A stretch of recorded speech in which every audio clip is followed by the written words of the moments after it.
आँखियाँ। लक्ष्मी जी जगन्नाथ जी को छोड़कर कहाँ जा रही हैं? जानने के लिए सुनिए ये कथा। एक बार लक्ष्मी जी जगन्नाथपुरी में भ्रमण कर रही थी। उनका आज मन हुआ कि किसी भक्त पर कृपा की जाए।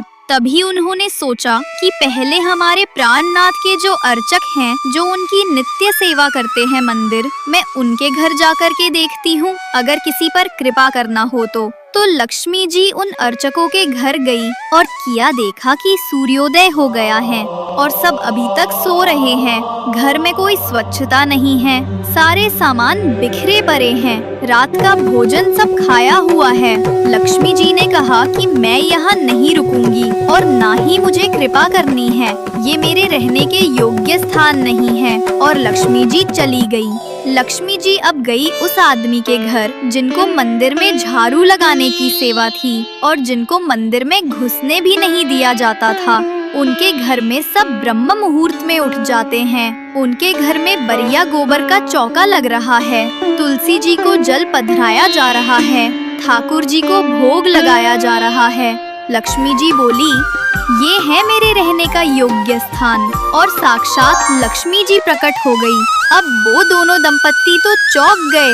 उन्होंने पूछा, देवी आप कौन हैं? लक्ष्मी जी ने कहा, हम लक्ष्मी हैं, जगन्नाथ भगवान की पत्नी। सब बोले, देवी आप अचानक यहाँ कैसे? लक्ष्मी जी ने कहा, अरे पुत्र, तुम्हारे इस सेवा भाव, पवित्रता, तुलसी निष्ठा, घर की शुद्धता देखकर हम बहुत प्रसन्न हुए हैं। सब बोले, जय हो लक्ष्मी जी, आप प्रसन्न हुए हैं, ये तो हमारा सौभाग्य है। लक्ष्मी जी ने कहा, अरे मैं तुम्हारे घर आई और मुझे प्रसाद नहीं परोसोगे? सब बोले, हाँ हाँ हाँ, आप बैठिए ना। उन्होंने लक्ष्मी जी को एक आसन पर बिठाया और उनको प्रसाद परोसा। उधर बलराम जी पूरी में डोल रहे थे और तभी खिड़की से झांक के देखा कि लक्ष्मी जी किसी दूसरे के घर में भोजन कर रही थी। उनको बड़ा क्रोध आया। वो बोले, अरे इनका कुल कितना नीचा है, शुद्धता भी नहीं होगी घर में, और उनके घर लक्ष्मी जी भोजन कर रही है, आने दो इन्हें। बलराम जी वहाँ से क्रोध में भरकर चले गए। उधर लक्ष्मी जी ने भी कहा, अभी तो हम जा रहे हैं, हम फिर से आएंगे, ठीक है? और लक्ष्मी जी चली गई। जैसे ही बैकुंठ में कदम रखा तो क्या देखा, बलराम जी रूठ के बैठे हैं और जगन्नाथ जी और सुभद्रा जी उन्हें मना रहे हैं। बलराम जी हल्की आवाज में बोल रहे हैं, अरे आचार विचार सब भूल गए हैं सब लोग, शुद्धता पवित्रता का कोई ध्यान नहीं है, परमात्मा होते हुए भी बुद्धि भ्रष्ट हो गई है सबकी, इत्यादि इत्यादि। लक्ष्मी जी आई और बोली, आप सब प्रसाद पाने बैठो, मैं आपके लिए प्रसाद लाती हूँ। जगन्नाथ जी और सुभद्रा जी तो बैठ गए, पर बलराम जी अकर कर उसी जगह बैठे रहे। जगन्नाथ जी ने बुलाया उनको, भैया आइए प्रसाद पाएंगे। बलराम जी ने कहा, लक्ष्मी के हाथ का बना नहीं पाऊंगा मैं, आचार विचार सब भूल गई हैं। उधर लक्ष्मी जी सब सुन रही हैं। अब जगन्नाथ जी बड़ी दुविधा में पड़ गए, इधर प्रसाद पा लेंगे तो भैया नाराज, उधर प्रसाद नहीं पाया तो लक्ष्मी जी नाराज। उन्होंने सोचा, मैं लक्ष्मी जी को मना सकता हूँ, पर ये भैया बड़े खतरनाक हैं, मानेंगे नहीं। और जगन्नाथ जी ने भी प्रसाद नहीं पाया। 2-3 दिन तक ऐसे ही चलता रहा और लक्ष्मी जी ने कही कि इस जगन्नाथपुरी में हमारी सेवा है प्रसाद बनाने की, और जब हमारी हाथ की ही किसी को नहीं पानी तो हम जा रहे हैं। और लक्ष्मी जी उन्हें छोड़कर चली गईं। लक्ष्मी जी जाते ही सबसे पहले उनकी सारी श्री चली गई और जगन्नाथ जी बलभद्र जी को देखे, बलभद्र जी जगन्नाथ जी को। बलभद्र जी बोले, लाला ये क्या हो गया, सब गायब कैसे हो गया? जगन्नाथ जी बोले, ये सब आप ही की कृपा है भैया। बलभद्र जी बोले, मतलब? जगन्नाथ जी बोले, मतलब कुछ नहीं, लक्ष्मी जी चली गई तो सब कुछ उनके साथ ही चला गया।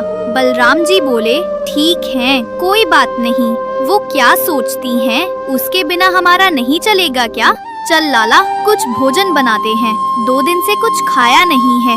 जैसे ही रसोई में गए तो देखा कि सामग्री सब गायब। जगन्नाथ जी बोले, चलो दाऊ, स्वर्ग द्वार के वहाँ सब भिक्षुक बैठे रहते हैं, वहाँ सब भिक्षुकों को कुछ न कुछ मिल ही जाता है। और दोनों छोटे बालकों का रूप बना के बैठ गए स्वर्ग द्वार के पास और टेर लगा रहे हैं, जय जगन्नाथ, जय जगन्नाथ, कुछ दे दे बेटा, तेरा भला होगा। तभी एक स्त्री आई और उनको कुछ दिया नहीं, ऊपर से डांट दिया, ए बच्चों, पढ़ाई लिखाई सब छोड़ दिया है क्या? जाओ घर जाओ। उसके बाद एक संत आए और उनको कुछ मुरी दिए, लो बच्चों मुरी खाओ, भूखे होगे तुम लोग। बलराम जी बोले, लाला एक वक्त की व्यवस्था तो हो गई। और तभी जोर से हवा बहने लगी और उनकी सारी मुरी उड़ गई। दोनों मुरियों के पीछे पीछे दौड़ने लगे और कुछ देर दौड़ के दोनों थक गए। भैया लक्ष्मी जी से क्षमा मांग लो, सच्ची कहता हूँ, नहीं तो ऐसे ही डोलना पड़ेगा। बलराम जी बोले, ठीक है क्षमा मांग लेंगे, पर ढूंढ तो बहू है कहाँ? जगन्नाथ जी बोले, सीधी सी बात है, जहाँ श्री सबसे ज्यादा होगी वहीं लक्ष्मी जी मिलेंगी। तभी डोलते डोलते देखा कि एक घर में इतनी श्री का वर्धन की उसकी चमक बाहर तक आ रही थी। जगन्नाथ जी बोले, दाऊ उस घर में चलो, वही है हमारी लक्ष्मी जी। तभी देखा कि उस घर का बालक सबको वस्त्र दान कर रहा है। दोनों उस लाइन में खड़े हो गए। लक्ष्मी जी की जैसे ही नजर पड़ी उन बालकों के ऊपर तो उनको दया आ गई। मेरे प्राणनाथ, उनको कोई जरूरत नहीं है मेरी, पर फिर भी दाऊ दादा को मेरा महत्व समझाने के लिए ये लीला कर रहे हैं। लक्ष्मी जी ने उस दंपत्ति से कहा, सुनो, उन बच्चों को मेरे पास ले आऊं। जगन्नाथ जी और बलराम जी सर झुका के खड़े हैं। बलराम जी बोले, देख बहू, मुझसे गलती हो गई, मुझे तेरे साथ ऐसा बर्ताव नहीं करना चाहिए था, लेकिन तेरी भी गलती है, मैं अकेला दोषी नहीं हूँ। जगन्नाथ जी उधर से कोनी मार रहे हैं। अरे चुप करो, फिर से भड़काओगे क्या? लक्ष्मी जी बोली, देखिए दाऊ, आप लोग किसी के घर भी चले जाते हैं तब तो उसका जाति नहीं देखते, और मैं आप लोगों को रोकती भी नहीं। फिर अगर मैं किसी के ऊपर कृपा करना चाहूँ तो मुझे रोक दो क्यों? मेरे लिए इतना बंधन क्यों? और किसी के जन्मगत व्यवहार से उसका पूरा जीवन नहीं आंकना चाहिए, उसके स्वभाव व्यवहार से देखना चाहिए कि वो है कैसा। कहा आप कहते हैं कि ब्राह्मण सर्वश्रेष्ठ, वो देर देर तक सो के उठ रहे हैं, उनके यहाँ शुद्धि नहीं, वस्त्र 4-4 दिन तक पहन रहे हैं, एक एक महीना एक ही धोती में निकाल रहे हैं। आप कह रहे हैं कि वो श्रेष्ठ, और ये लोग जो इतनी पवित्रता का ध्यान रखते हैं, इन पर कृपा ना हो। हमारे अनुसार तो जो अपने कर्म से शुद्ध है वो शुद्ध है।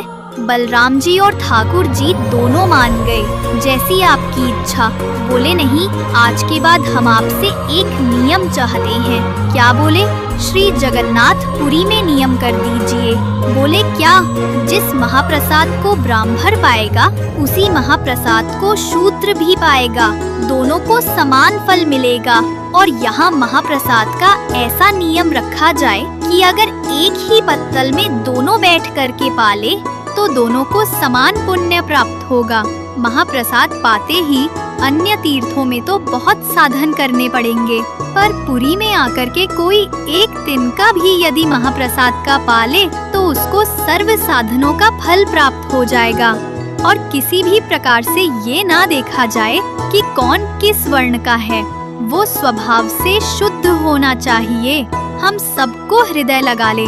अगर ये सब आपको मंजूर हो तो मैं राजी हूँ। ठाकुर जी और बलराम जी राजी हुए और तब से श्री जगन्नाथपुरी में ये सब नियम नष्ट कर दिए गए।